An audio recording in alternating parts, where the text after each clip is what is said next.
Salut à tous, c'est Lunaris. Aujourd'hui, le test de la Nissan Figaro de 91.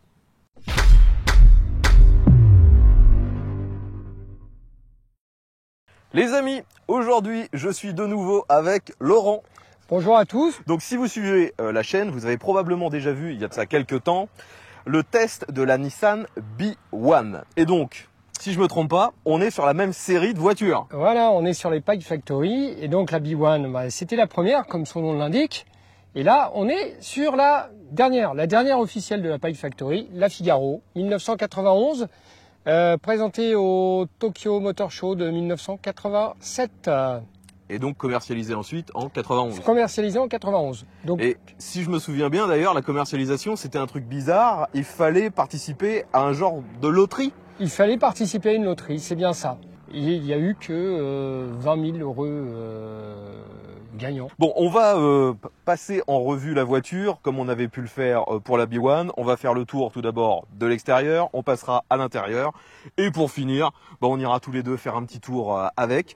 Je tiens tout de suite à remercier le propriétaire de cette voiture qui est venu jusqu'ici aujourd'hui pour que je puisse réaliser cette vidéo. Merci encore à lui. C'est grâce, je le rappelle, à mes abonnés que j'ai la possibilité de tester ce genre de rareté. Vous le voyez donc, c'est un look très à l'ancienne. Si vous suivez ma chaîne, une fois de plus, vous avez peut-être revu le test d'une Panhard des années 50. Et finalement, cette voiture est plutôt une réinterprétation de ce style des années 50. Sauf que là, ce n'est plus une Panhard, c'est une Nissan. Et au niveau même de la taille, c'est relativement approchant. Cette voiture, à l'époque, se voulait quand même cher et relativement haut de gamme. On voit qu'il y a beaucoup de pièces sur celle-ci qui sont en alu, en chrome. Enfin, il y a très peu de plastique visible. C'est plutôt pas mal. C'est qualitatif. Bon, il faut quand même pas se tromper. Il y a un petit peu de plastique chromé par endroit. Ouais, je me doute. Alors aussi, on a assez peu de références à Nissan. On a le logo ici où vous avez donc Nissan, le nom de la voiture Figaro en tout petit au-dessus Nissan et cette forme un peu de fleur de lys. Voilà, de fleur de lys. On en a déjà discuté parce que y a des personnes qui voient une montgolfière ou un coquillage. Ou un coquillage, mais c'est une fleur de lys. Cette voiture, je l'ai dit, s'inspire grandement du design d'une Panhard des années 50. On est quand même bien au-delà des performances de la Panhard. Même si, sur la fiche technique, au final, le nombre de chevaux n'est pas si différent que ça, l'agrément de conduite est bien meilleur sur celle-ci. On a l'injection, ça démarre tout le temps, c'est fiable, voilà, ça fonctionne. On a la direction assistée, ça freine, on a la clim. On a la clim, même si aujourd'hui on n'en a pas besoin. Même si aujourd'hui on n'en a pas besoin. Quand même, on est sur un équipement, en 91, pour un format citadine, c'est un bel équipement. Par contre, là où clairement le véhicule pêche un peu, c'est quand on est justement à l'arrêt et qu'on veut repartir un peu rapidement. On a beau mettre pied au plancher, ça fait du bruit, mais il se passe pas grand-chose. Donc je vous disais, il y a beaucoup de pièces en métal. On a déjà, vous voyez, tout l'entourage des feux qui sont plutôt jolis. La casquette, c'est un ajout. Beaucoup de Figaro ont les casquettes. D'accord, ça d'origine, il n'y a pas. Donc. Il n'y a pas de casquette. Et on voit après que la ligne continue sur toute la voiture. Ça le traverse quasiment jusqu'au bout. Vous voyez cette ligne qui finit complètement au pare-choc, où on retrouve d'ailleurs, une fois de plus, ce logo un peu fleur de lys, coquillage. Voilà, tout à fait. Et après, on a du chrome un peu partout, chose qui ne se faisait déjà plus du tout dans les années 90. On a des pare-chocs en métal chromé. On a ici, pareil, de l'accastillage qui est chromé. Des charnières en Zamac chromé. Chromé une fois de plus. Les bords ici, pareil. C'est du plastique chromé. C'est du plastique, mais ça fait. En fait, on voit pas de différence. Non. À l'œil, faut vraiment le toucher pour voir qu'il y a pas la même le même ressenti au niveau de la chaleur. Tout à fait. C'est surtout la chaleur. Mais ça fait illusion. Pour les voitures qui sont restées stockées longtemps dehors, c'est que finalement le revêtement disparaît. Parfois, si vous voyez des Figaro, on voit que ça blanchit. C'est pas c'est pas très esthétique. Ok. La tenue, notamment pour cette voiture, est faite parce qu'elle a pratiquement toujours été à l'abri. Bien, bien, bien. On a les enjoliveurs aussi, les qui enjoliveurs, avec le centre, pareil, où on retrouve le logo Et Figaro, enfin le logo, le nom de la voiture. Le nom de la voiture, Figaro. Et donc, toujours, on en revient, c'est du plastique chromé, l'enjoliveur. Ok. Vous avez la flasque qui est elle aussi en plastique. Alors ça, c'est bien les roues d'origine de la Figaro. Hein. C'est pour ceux qui veulent passer à l'achat d'une Figaro. Attention parce que ces flasques sont fragiles et en fait ils font tout le look de la voiture. Nissan proposait un accessoire, les jantes qui ressemblent au Mini Light, Ouais. les jantes à 8 bâtons, mais enfin regardez les photos.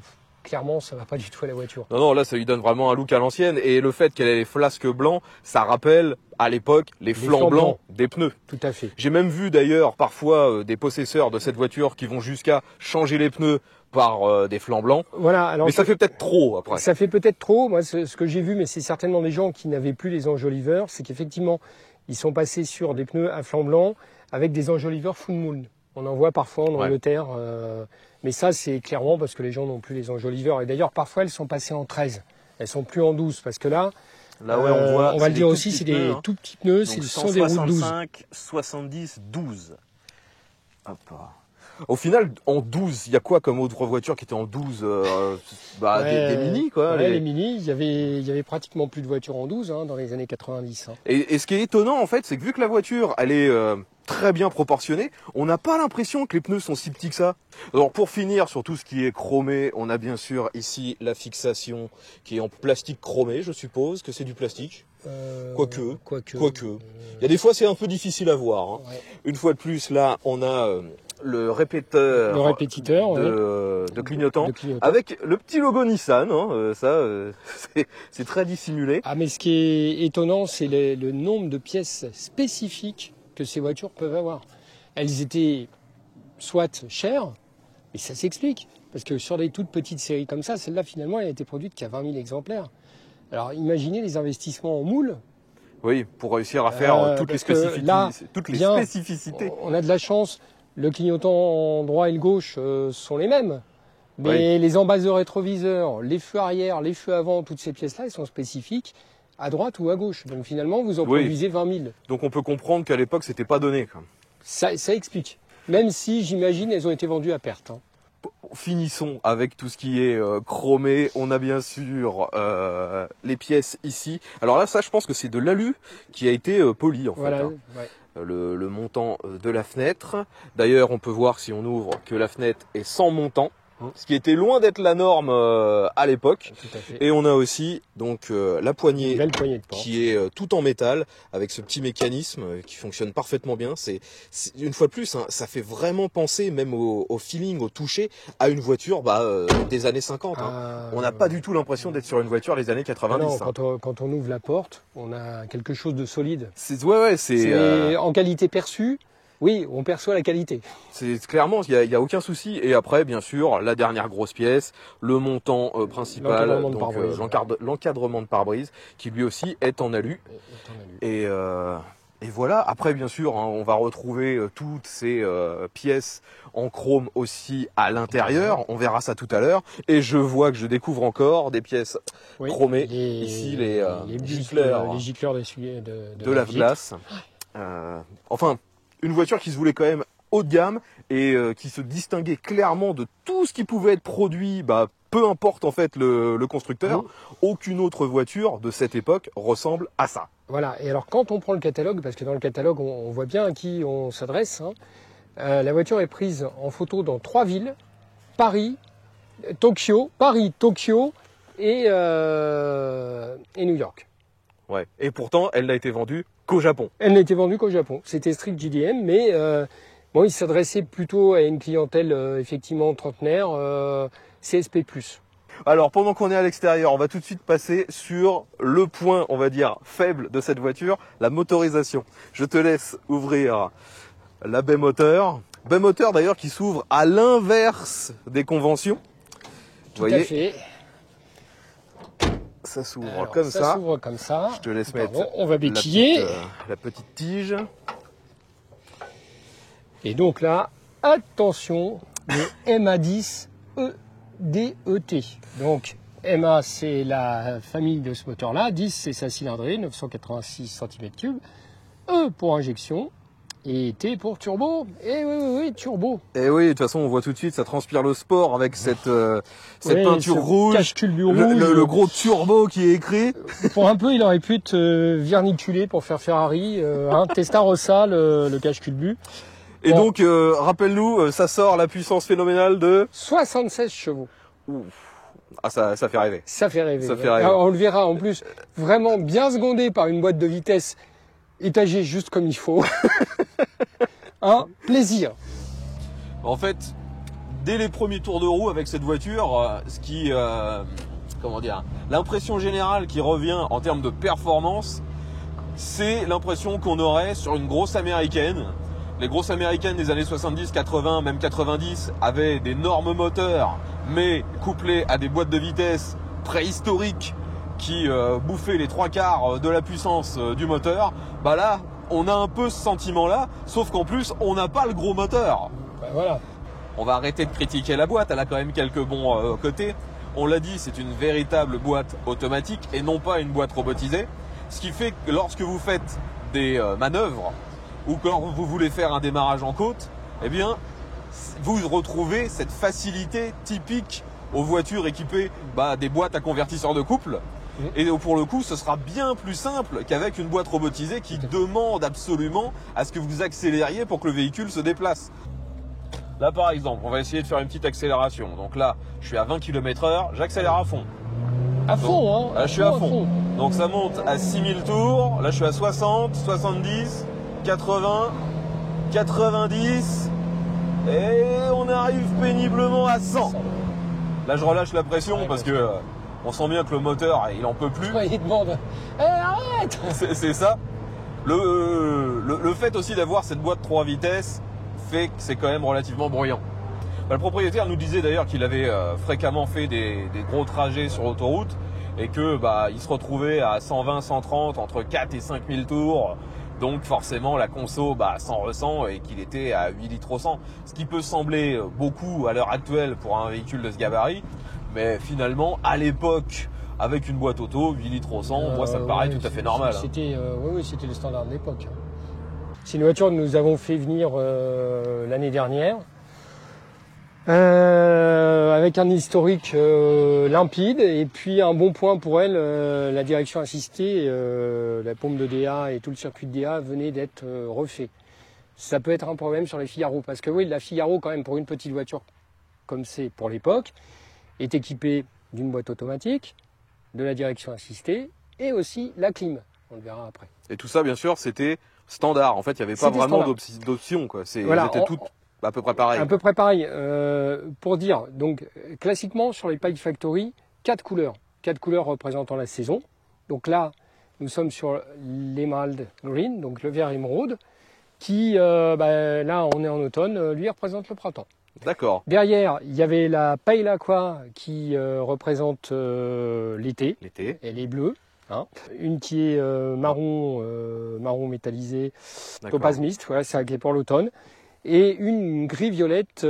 Bon, on va refermer le capot. L'antre de la bête. On va laisser les chevaux, on va rentrer les chevaux à l'écurie.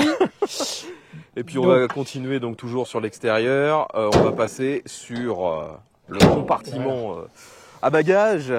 Le compartiment coffre. à bagages. Donc sur cette... Alors, eh bien non, ce n'est pas le compartiment à bagages. Non. En fait, ici c'est assez similaire à ce qu'on aurait sur les anciennes Mini. Tout à fait. En fait, là, c'est le rangement de la capote. Mais le compartiment à bagages, vous allez l'aller voir là. Et comme vous voyez, ouverture comme les Mini. Non, parce que les Mini, c'est inversé. C'est dans l'autre sens. C'est inversé parce que ça permettait de mettre un peu plus de bagages. Là, il n'y a même pas cette possibilité-là. La roue de secours, classique. Et on a, le cric. Le lot de bord. Aujourd'hui, je peux pas vous montrer, mais c'est quand même relativement profond. On doit avoir quoi, 60, 70 cm? Oui, 60, 70. En fait, en accessoire, on avait un tiroir qui se glisse pour pouvoir exploiter le coffre et notamment le fond du coffre. Ok. En accessoire. Accessoire relativement rare. Voilà. Et Donc, ensuite, bien sûr, la particularité principale de cette voiture, vous le voyez, c'est un découvrable. On va voir le mécanisme tout de suite. Donc là, vous l'avez compris, hein, de toute façon, la capote est repliée dans son compartiment juste ici. On a un... Alors, c'est un peu comme la Street Car. Alors, on a en fait un bouton qui est un peu dissimulé. Je ne sais pas si vous le voyez. Le long de la console, là. Tout au fond. Tout au fond. Ce qui permet d'ouvrir.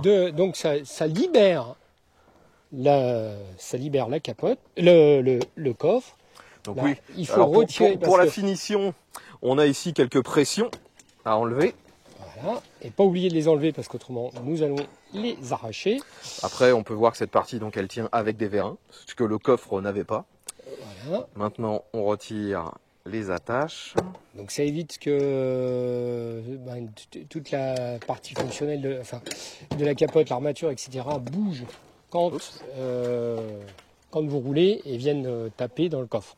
Donc la partie de la lunette dont on parlait tout à l'heure, qui est donc d'origine, c'est une partie rigide métallique recouverte d'un vinyle. Alors pour les personnes qui seraient tentées par l'achat d'une Figaro, bien faire inspecter cette partie-là parce que souvent l'eau s'infiltre entre le vinyle et la tôle et là on commence à voir ça travaille. On voit qu'il y a des points de corrosion qui sont en train de se faire. Ouais. Sur certaines, c'est plus que de la corrosion. Hein.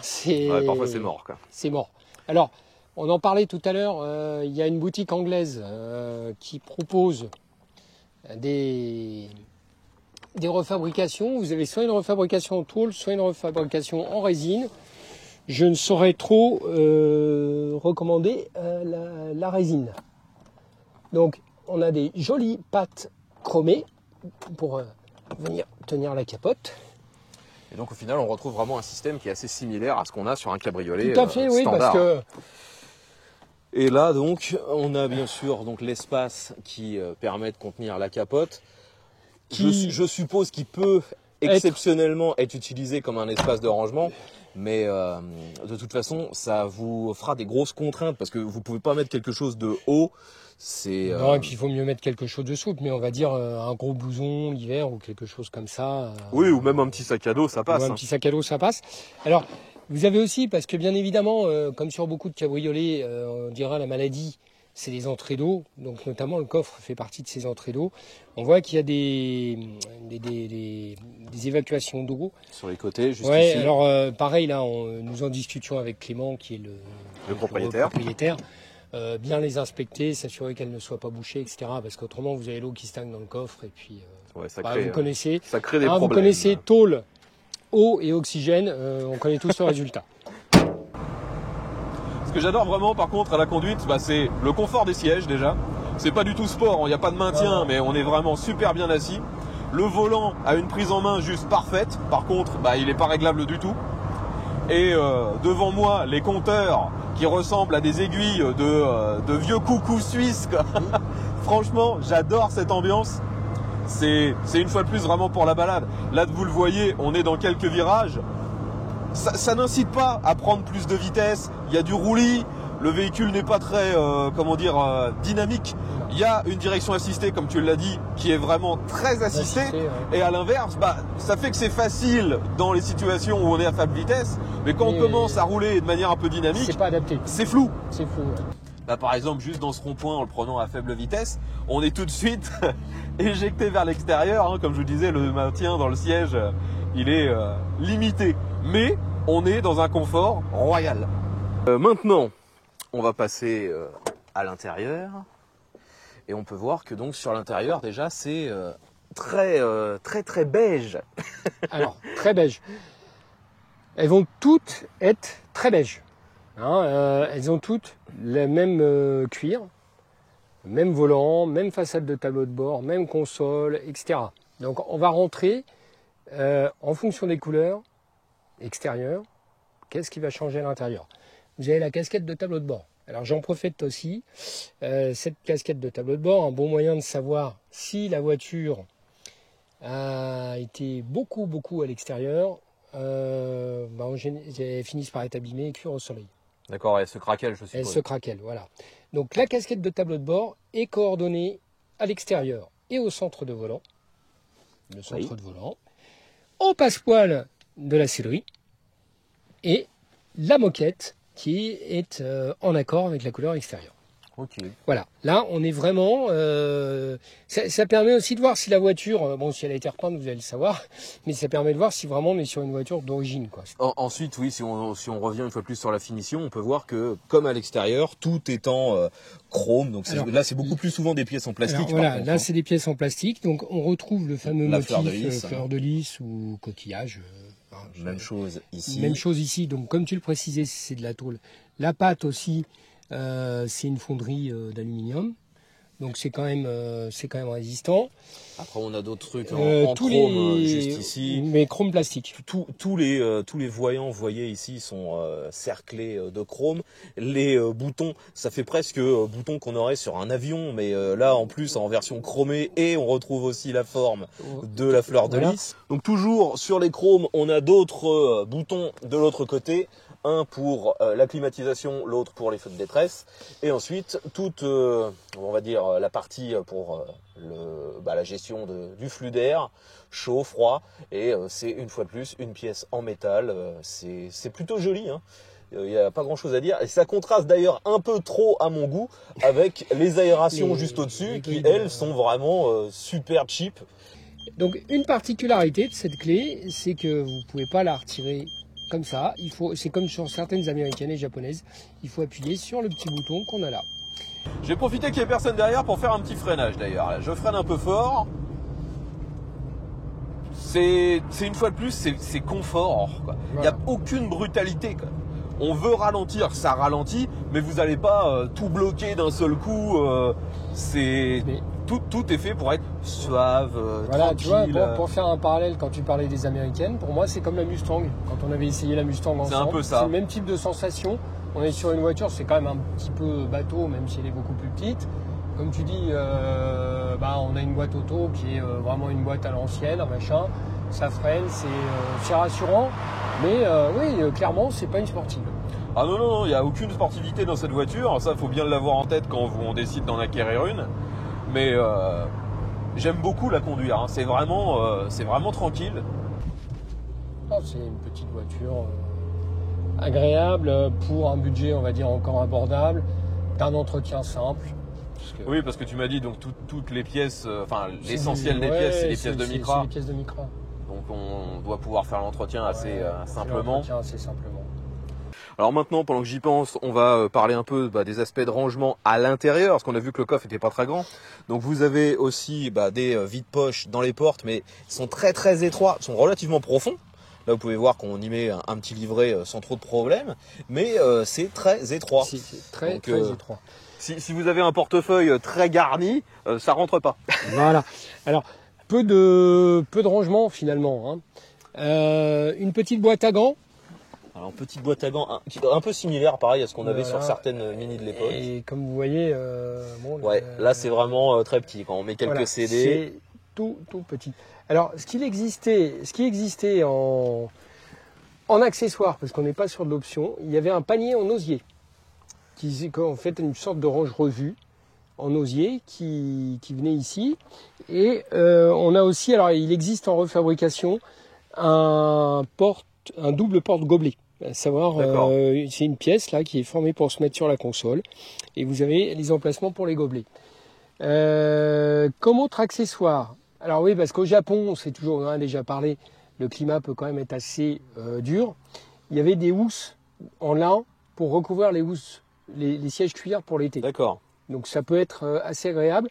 Et alors j'ai découvert aussi l'autre jour sur un catalogue d'accessoires de la Figaro, il y avait des espèces de ionisateurs qui s'accrochaient derrière les sièges pour assainir l'atmosphère de la voiture. Voilà. Ok. Oui, je le rappelle aussi que cette voiture est donc une 4 places. Donc alors, nous allons une 4 places à la japonaise, comme on disait. Allons passer à l'arrière. Donc on a quand même une vraie banquette. Hein. C'est pas un truc ridicule. Oui. Alors, et clairement, si je souhaite me mettre à l'intérieur, j'ai assez peu de difficultés.